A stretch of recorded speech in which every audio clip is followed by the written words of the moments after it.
Mesdames et messieurs, bonjour. Bienvenue sur CGB 24 TV universelle. On vous accueille encore une fois dans l'émission Œil sur la politique pour faire une mise à jour sur la politique du Congo. Je suis ici avec Odilon. Bonjour Odilon. Bonjour Myriam. Ainsi que Monsieur Sostène Congo-Dila Samba. Bonjour Monsieur. Bonjour Myriam, bonjour Odilon. Bonjour. Alors Odilon, à toi, qu'est-ce qui est prévu pour aujourd'hui? Ce qui est prévu pour aujourd'hui, comme vous avez dit, c'est une mise à jour des informations de la politique du Congo. Parce que nous allons certainement commencer un peu avec la première question qui consiste tout simplement des rumeurs qui circulent concernant, je ne dirais pas l'assassinat peut-être, parce qu'on aurait entendu que le pasteur Ntoumi a été abattu. Alors moi j'aimerais bien savoir le point de vue de M. Sostène Congo-Dila Samba par rapport à cette situation. Merci M. Odilon une fois de plus de m'avoir invité sur CGB 24 TV universelle. Merci Mme Myriam. Vous savez, nous sommes sur un terrain politique.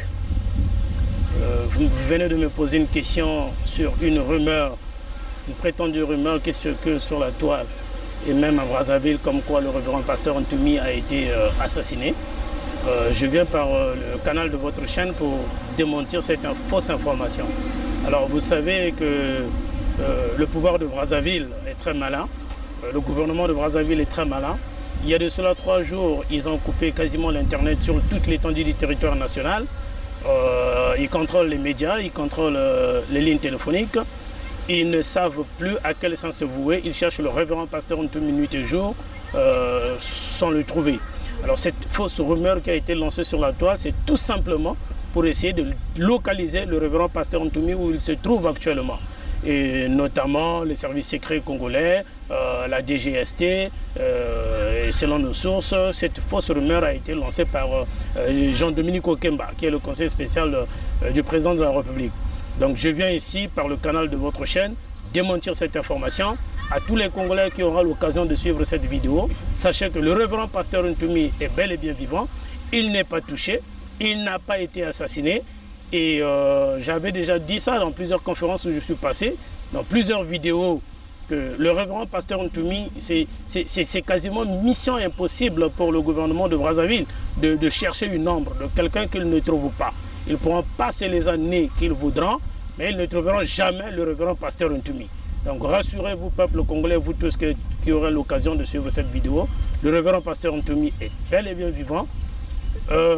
Monsieur Odilon, permettez-moi d'élargir un peu ma réponse parce que pour éclairer la lanterne, pour éclairer les Congolais, le gouvernement de Brazzaville ne veut pas faire du révérend pasteur Ntoumi un martyr.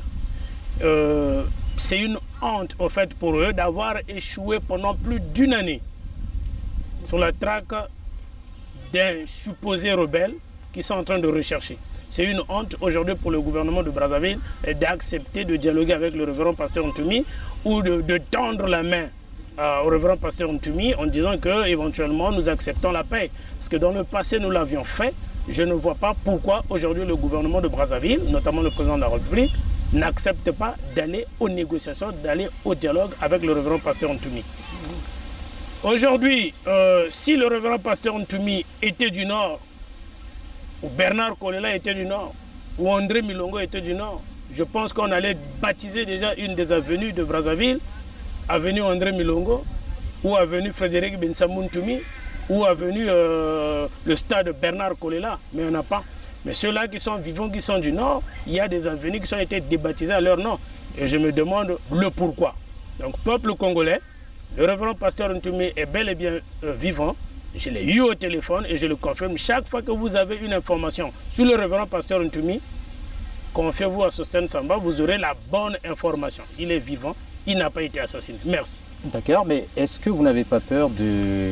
J'aimerais un peu savoir votre point de vue par rapport à la visite du ministre de la Défense congolais, M. Lorenzo, qui était à Brazzaville. Est-ce que selon vous, vous avez peur que l'apport de l'Angola, comme c'était passé, je crois bien, ça s'était passé en 97 pour la guerre civile que nous avions eue, est-ce que pour vous, ce ne serait pas un moyen aussi de bien attraper M. Ntoumi, comme l'Angola l'avait fait avec M. Savimbi, M. Savimbi à l'époque?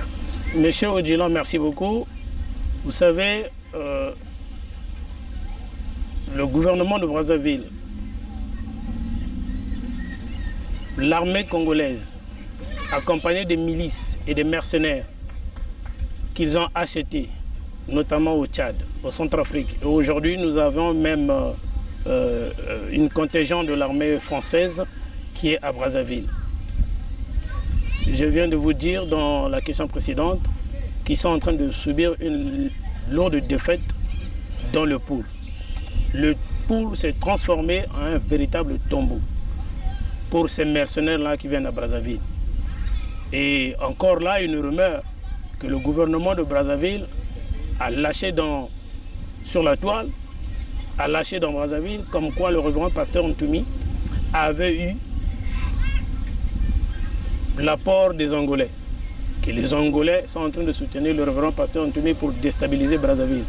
Voilà la vraie raison auquel le ministre de la Défense angolais s'est rendu à Brazzaville en consultation de Brazzaville sur l'appel du gouvernement de Brazzaville pour savoir exactement si l'Angola a bel et bien soutenu le révérend pasteur Ntoumi. Parce qu'ils ont peur au fait. Mais qu'à cela ne tienne, M. Odilon, nous l'avions toujours dit, et le révérend l'a toujours dit, il veut un dialogue. Le gouvernement de Brazzaville, le président Denis Sassou Nguesso a peur que l'Angola s'insurge, s'ingère, mette la main dans cette guerre ou soutienne le révérend pasteur Ntoumi afin de le déstabiliser. Mais c'est là aussi une façon pour le gouvernement de Brazzaville de bien tuer la population civile du pool non armé, sous prétexte que l'Angola est en train de soutenir le révérend pasteur Ntoumi. C'est pour eux un prétexte de décimer, de continuer, de perpétrer leur génocide qu'ils ont commencé depuis 1998 jusqu'à aujourd'hui. Mais à vous entendre parler, tout à l'heure vous avez dit que Sassou, bien le gouvernement de Brazzaville, a peur que les Angolais soient là pour aider le pasteur Ntoumi. Bon, je suis sûr que l'Angola ou bien le ministre de la Défense est venu pour dire qu'il n'y a pas une implication angolaise dans cette affaire. Maintenant, la question que j'aimerais vous poser, c'est celle qui consiste un peu, s'il faut paraphraser un peu les phrases de Madame Claudine Mounari, où est-ce que M. Ntoumi trouve exactement les armes pour lutter ou contre ce pouvoir en place depuis un an? Parce qu'il perdure quand même. Oui. Monsieur Odilon, vous savez, ce problème-là, je l'ai déjà dit, ce n'est pas un problème entre le révérend pasteur Ntoumi et le président Denis Sassou Nguesso. Le problème du pool devrait concerner premièrement toute la République, notamment les élus, c'est-à-dire les députés. D'ailleurs, que nous interpellons les députés, tous les députés nationaux, de mettre la main, de s'approprier ce problème-là du pool. Le révérend pasteur Ntoumi n'a pas d'armes. Aujourd'hui, au moyen des appareils téléphoniques que nous avions, nous recevons tous les jours, chaque minute, heure après heure, les images de tout ce qui se passe là-bas. Vous comme moi, je pense que vous avez suivi sur la toile, ils ont des calibres 12, des fusils de chasse. Alors qu'est-ce qui se passe? Où trouvent-ils ces ninjas-là les armes? Les ninjas-là, c'est un échange qui se fait entre âme et arme. Ça veut dire quoi? Quand un ninja en légitime défense utilise son calibre 12 pour tirer sur les mercenaires rwandais, sénégalais, tchadiens que le président Denis Sassou Nguesso envoie dans le pool, le ninja récupère l'arme. Donc hier, les ninjas avaient juste les calibres 12. Aujourd'hui, ils se retrouvent avec des Pemaga. Parce que, rappelez-vous, en 2002, en 2003, il y a eu l'opération le PNDDR, le ramassage des armes. Les ninjas avaient rendu toutes les armes qu'ils avaient. Donc si aujourd'hui, vous voyez les ninjas avec des Pemaka, ce sont des Pemaka qu'ils ravissent, ce sont les Pemaka qu'ils trouvent au front. Un mercenaire meurt, le ninja récupère son Pemaka. Voilà les seules armes que les ninjas ont. Monsieur Sostin, est-ce que tout cela n'a pas un lien avec en fait l'arrestation du... Bon, pas l'arrestation puisqu'il n'est pas encore arrêté du général Nyangambwala, parce que nous avions ouï dire dans des réseaux sociaux, toujours, puisque c'est là où parfois fuitent un peu certaines informations, que le président de la République a demandé à M. Nyangambwala, à monsieur le général Ndenge et autres, Oboa et autres, de remettre la somme de, je ne sais pas, c'était des milliards, quelque chose comme ça, à la banque, parce qu'ils suspectent que ces toits-là puissent créer manigancer quelque chose.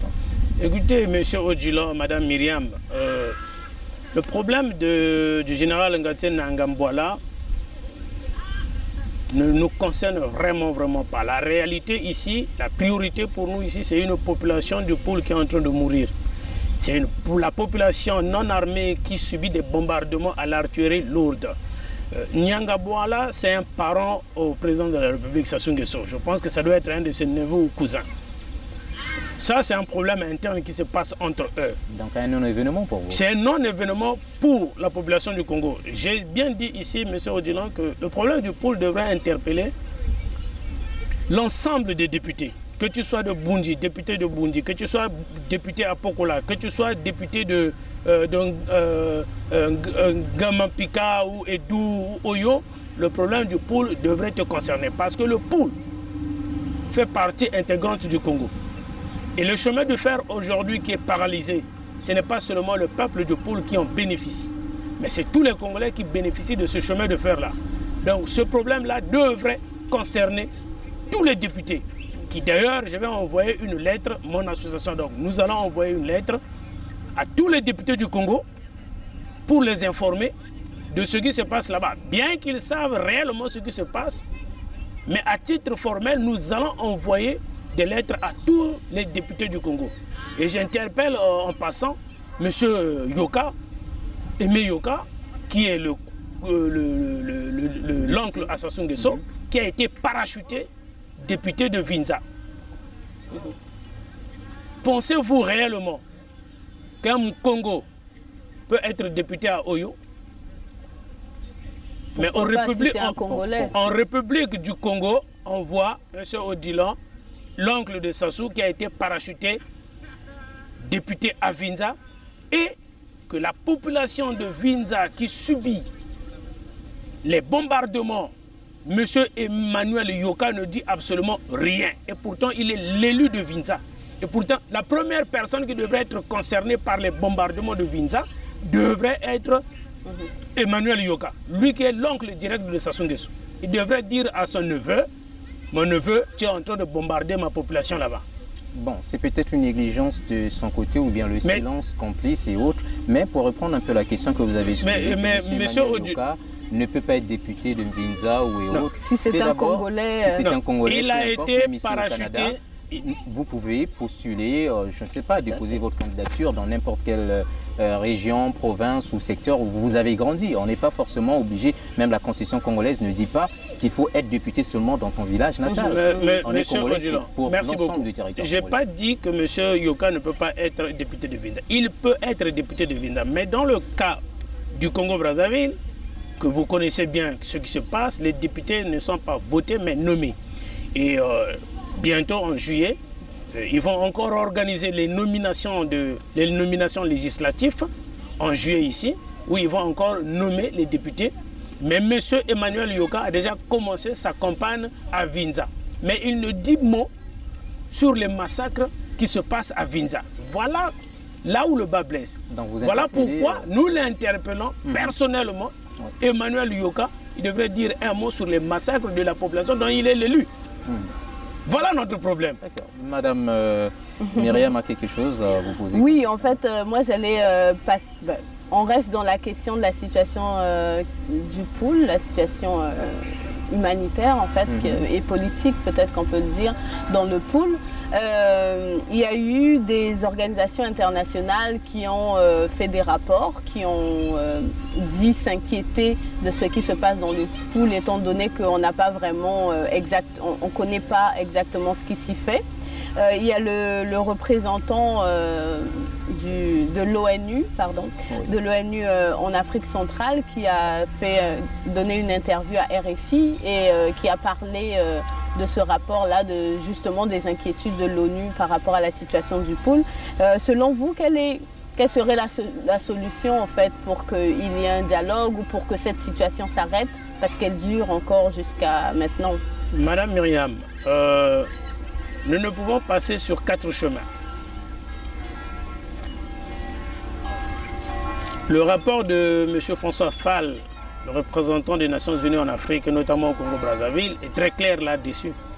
Il a dit dans son rapport, dans le passé, vous avez su surmonter cette épreuve par le dialogue. Qu'est-ce qui vous empêche aujourd'hui d'aller au dialogue? Et les opposants que nous sommes, nous avions clamé haut et fort depuis le début que nous voulons un dialogue.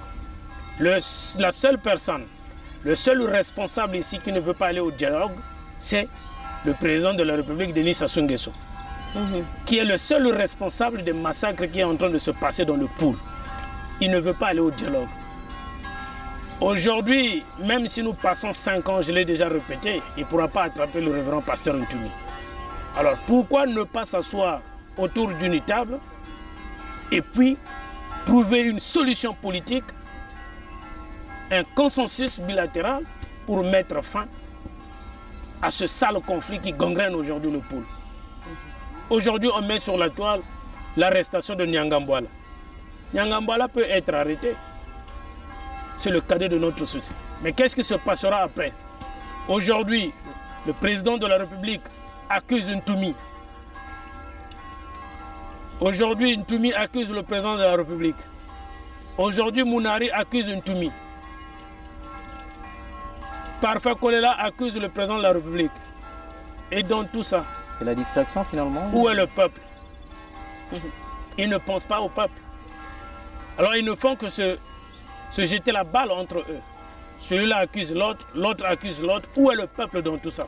Donc notre préoccupation première ici, c'est le peuple. C'est ce peuple-là qui est en train de souffrir, qui n'a rien demandé que la tranquillité et la paix. Mais je trouve que c'est encore une mauvaise foi du président de la République qui ne veut pas que le Poul aille en avant. Et nous condamnons fermement ça. Mais on peut poser la question dans l'autre sens aussi. Pourquoi est-ce que ça ne serait pas plus simple que justement M. Ntumi, le pasteur Ntumi, puisse sortir et venir rencontrer l'autre partie finalement pour apaiser les tensions? Madame Myriam, que se passerait-il? Je vais vous reposer une autre question. Que se passerait-il à un juge qu'on envoie dans une prison où la moitié des prisonniers a été envoyés par lui? Aujourd'hui, c'est facile de dire que le révérend pasteur Ntumi devrait sortir et aller se livrer, connaissant le sort de tous ceux qui se sont déjà livrés à cette justice-là. Notamment, la justice au Congo n'est pas impartiale. La justice, c'est la justice de M. Sassou Nguesso. La justice, la police lui appartient, l'armée lui appartient, le Congo lui appartient, les Congolais lui appartiennent. C'est un don qui lui a été légué par ses parents. Alors aujourd'hui, c'est facile de dire que le révérend pasteur Ntumi sort, qu'il aille se donner la mort, parce que se livrer à Denis Sassou Nguesso, c'est se donner la mort, carrément. Avez-vous peur de l'effet Nsuru? L'effet Nsuru, éventuellement, comme vous venez de le dire. Aujourd'hui, Boukaka est en prison, sans subir de procès. Vous voulez dire Boukadia? Boukadia plutôt, Boukadia est en prison, sans subir de procès. Makaya est là-bas, on ne connaît pas le sort de ces prisonniers politiques. Aujourd'hui, même les organismes internationaux, notamment le HCR, la Croix-Rouge, Amnesty International, l'Oxfam, ne savent absolument rien de ce qui se passe dans le Poul. Le gouvernement de Brazzaville, notamment le président de la République, ne permet pas aux ONG d'aller dans le Poul. Alors vous voulez, dans cette cacophonie, que le révérend pasteur Ntumi aille se livrer à la justice? Non, c'est trop facile. Tout ce que nous demandons, c'est que le président de la République retire tous les miliciens qu'il a postés dans le Poul. Le Poul fait partie du Congo. Quand le Poul est malade, c'est le Congo aussi qui est malade. Qu'il retire cela, qu'il appelle son frère pour un dialogue. On a fait ça dans le passé et nous pensons qu'on peut trouver un consensus bilatéral pour apaiser le Congo. Alors, j'ai une question un peu concernant ce bruit, parce que ça a causé quand même un grand bruit au niveau du Canada et en particulier la province du Québec. où la majorité des leaders politiques, bon, qu'on appelle aussi des dictateurs, selon les expressions du Journal de Montréal, la presse canadienne et québécoise, qui ont des biens mal acquis ici au Canada, des immeubles, des villas, des choses qui ont été achetées. Alors, il me semble que vous, c'est quelque chose qui vous a choqué un tout petit peu, même si ça ne vous choque pas, c'est pas une information nouvelle, d'autant plus qu'en France, il y a aussi des procès bien mal acquis. Alors moi, j'aimerais bien savoir votre opinion par rapport à cette situation ici au Canada. Monsieur Odilon, je n'ai pas une opinion à donner sur cette question, je suis dans l'action de cette affaire des biens mal acquis ici au Canada. Vous savez, nous sommes dans l'opposition, nous avions été choqués de voir.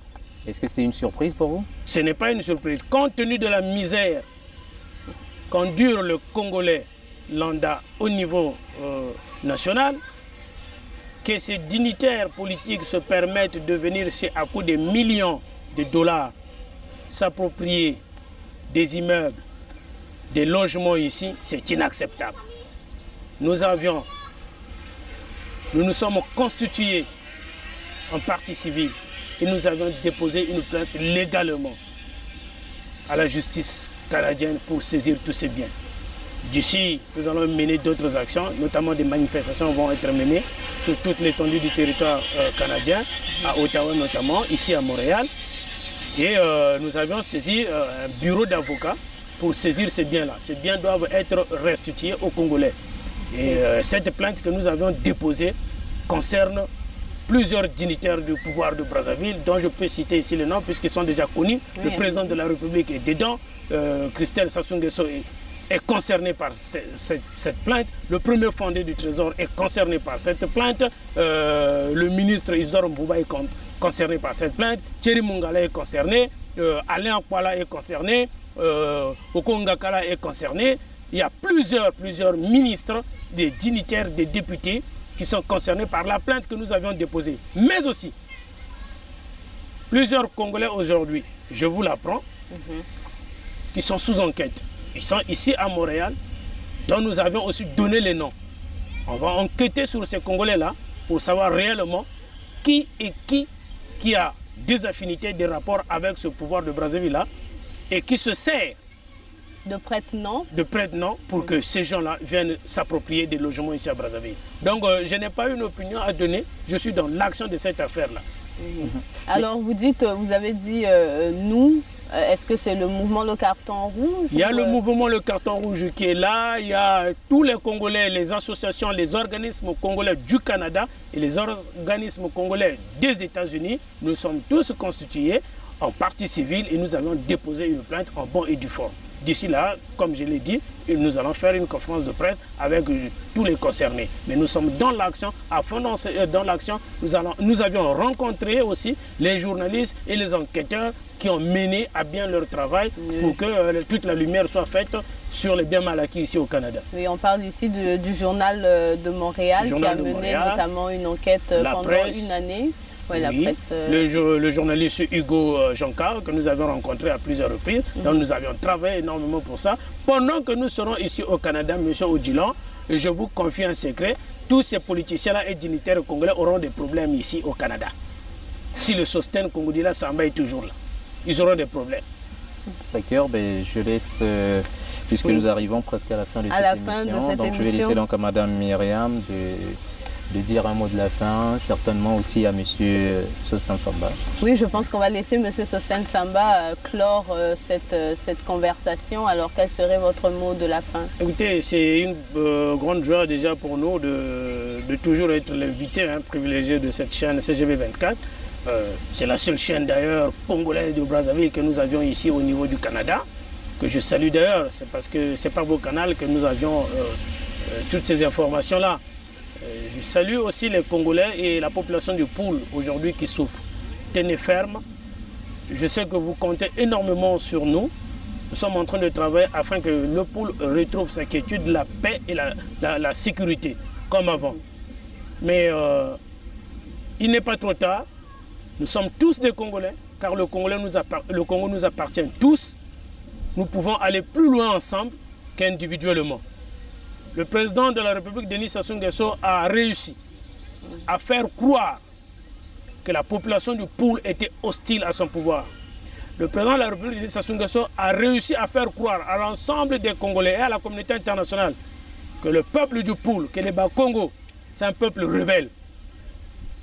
Voilà pourquoi aujourd'hui, même les députés au niveau national ont peur de s'exprimer sur cette question-là du Poul.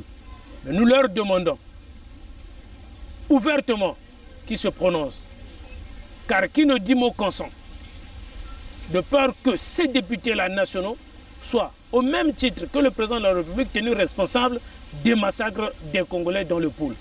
Donc nous leur demandons à Aimé Emmanuel Yoka, qui est député de Vinza, de se prononcer et de dire un mot sur ces massacres-là. Monsieur Odilon, Madame Myriam, et à tous ceux qui parlent au nom du révérend pasteur Ntumi, je vais vous adresser aussi un message. Permettez-moi, Monsieur Odilon, Madame Myriam. Quand vous parlez du révérend pasteur Ntumi, soyez exemplaires, s'il vous plaît. J'en ai vu qui parlait du révérend pasteur Ntumi, ce qui est une très bonne chose. Mais de grâce, c'est un homme de Dieu en amont. Évitez d'avoir des bouteilles de vin ou des bouteilles de bière, car lui ne boit pas. Essayez de véhiculer une bonne image du révérend pasteur Ntumi, lui qui est un homme de l'église. Et à ceux-là, j'ai vu une autre dame que je ne peux citer le nom, de peur de lui crédibiliser, qui parle du mal du révérend pasteur Ntumi. Elle est en Europe, en Allemagne, je pense. Je ne peux pas te répondre parce que plusieurs personnes m'ont demandé qu'il fallait que tu le répondes. Je ne peux pas répondre à cette dame. C'est sa liberté. C'est sa liberté. C'est qui exactement? C'est un petit joueur, je ne peux pas citer son nom. Et le révérend pasteur Ntumi est au-dessus de ça. Et nous qui sommes ses représentants également, nous sommes au-dessus de ça. Ce qui nous préoccupe aujourd'hui, c'est la misère de la population du Poul. C'est la population du Poul qui est en train de souffrir. Nous travaillons à ce que l'unité nationale, la paix, soit le credo de tous les hommes politiques et que le Poul retrouve la tranquillité. Merci. Très bien. Merci beaucoup, Monsieur Sostin Samba, d'avoir répondu à toutes nos questions. Et merci aussi à Madame Myriam Atondo pour les questions qu'elle a eu à poser à Monsieur Sostin Samba, toujours dans le cadre de cette émission Œil sur la politique. Je sais que vous avez été nombreux à nous suivre et à suivre cette émission, et je sais que vous continuerez toujours à suivre nos émissions. Et le dernier mot que j'aimerais aussi dire, c'est tout simplement attirer un peu l'attention de tous nos internautes, de tous nos auditeurs qui nous suivent, et que nous ne sommes pas une chaîne de l'opposition. Nous sommes une chaîne qui reçoit tout le monde, que ce soit ceux de la mouvance présidentielle ou ceux de l'opposition ou les partis neutres. Donc nous collaborons avec tout le monde. Donc maintenant, ceux qui veulent passer sur nos chaînes pour présenter, pour être interviewés ou bien donner leur point de vue par rapport à la situation politique du Congo, eh bien vous êtes les bienvenus. Nous n'excluons personne. Et d'ailleurs, je veux un débat avec les partisans du pouvoir de Brazzaville. Mais ils sont ici à Montréal, ils se cachent. Je veux un débat, qu'ils viennent sur les plateaux, nous allons débattre. D'accord. Donc en un mot, c'était pour vous dire que nous sommes ouverts au débat. Et c'est de cette façon que nous pouvons donc clore cette émission. Une fois de plus, merci à Madame Myriam et merci aussi à Monsieur merci à vous, merci Myriam, Sostin Samba, et merci aussi à tous les auditeurs qui ont consacré leur temps pour nous écouter. Et donc je vous dirai donc à la prochaine occasion. Merci. Merci. Au revoir. Au revoir.